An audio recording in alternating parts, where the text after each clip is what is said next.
త్వరలో జరిగే స్థానిక సంస్థల ఎన్నికల్లో ప్రజలు కాంగ్రెస్కే మద్దతిస్తారన్నారు నాగర్ కర్నూల్ ఎంపీ మల్లు రవి. ఇటీవల జరిగిన జూబ్లీహిల్స్ ఉప ఎన్నికలో కాంగ్రెస్ ప్రజాపాలన వైపే ఓటర్లు మొగ్గు చూపారన్నారు. కేసీఆర్ కంటే మంచిగా సీఎం రేవంత్ రెడ్డి ప్రభుత్వాన్ని నడిపిస్తున్నారన్నారు. ప్రజలకు అనుకూలంగా నిర్ణయాలు తీసుకుంటున్నారన్నారు. హరీష్ రావు స్థానంలో ఉత్తమ్ కుమార్ రెడ్డి బెస్ట్ గా వచ్చారన్నారు మల్లు రవి. కేటీఆర్ చెల్లెలు ఆయనపై ఏం చెబుతుందో ప్రజలతో పాటు బీఆర్ఎస్ నాయకులు కూడా ఆలోచించాలన్నారు. మీరు చేసిన ప్రజా వ్యతిరేక కార్యక్రమాల వల్లే బీఆర్ఎస్ ఓడిందన్నారు. ఇప్పుడు మళ్లీ మీకు ప్రజలు బుద్ధి చెప్తారన్నారు ఎంపీ మల్లు రవి. పక్ష పార్టీలు నిర్మాణాత్మకంగా విమర్శించడం కాకుండా ఈ మధ్య కేటీఆర్ గారు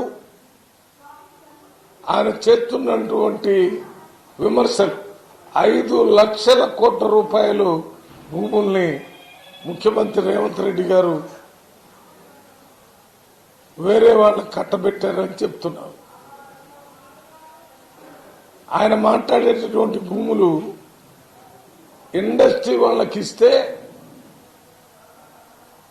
ఆ ఇండస్ట్రీ వాళ్ళకి పట్టాలు ఇచ్చేటటువంటి కార్యక్రమం బీఆర్ఎస్ ప్రభుత్వం చేసింది. పట్టాలు ఇచ్చినటువంటి వారికి కన్వర్షన్ అంటే ఆ భూమిని ఇండస్ట్రీ నుంచి ఇంకో రకంగా మార్చుకోవటానికి కావలసినటువంటి అనుమతి మాత్రమే ఇవాళ గవర్నమెంట్ ఇచ్చింది. వాళ్లకు ఓనర్షిప్ ఇచ్చినటువంటి బీఆర్ఎస్ పార్టీ వాళ్లే ఇవాళ కేటీఆర్ గారు చెప్పినటువంటి ఏదైనా లాభం వేరే ఇండస్ట్రీ వాళ్ళకి జరుగుతుందంటే అది వాళ్ళ వల్లనే జరుగుతుంది. మేము చేసింది ఏంటి, వాళ్లకు ఓనర్షిప్ ఇచ్చారు, అక్కడ ఇండస్ట్రీస్ లేవు, ఇండస్ట్రీస్ లేనప్పుడు ఆ భూమిని వేరే దానికి వాడుకోవటానికి కన్వర్షన్ చేసుకోవటానికి అనుమతి ఇచ్చాం. దాన్ని పెద్దగా భూతద్దంలో పెట్టి 5 లక్షల కోట్లు ఏం మాట్లాడుతున్నారో అర్థం కావట్లేదు. జూబ్లీ హిల్స్ అసెంబ్లీలో ఏ గతి పెట్టిందో అదే గతి రేపు రాష్ట్రం మొత్తంలో ఈ పంచాయతీ ఎన్నికల్లో జరిగే ఎన్నికల్లో కూడా మీకు అదే గతి పడుతుంది.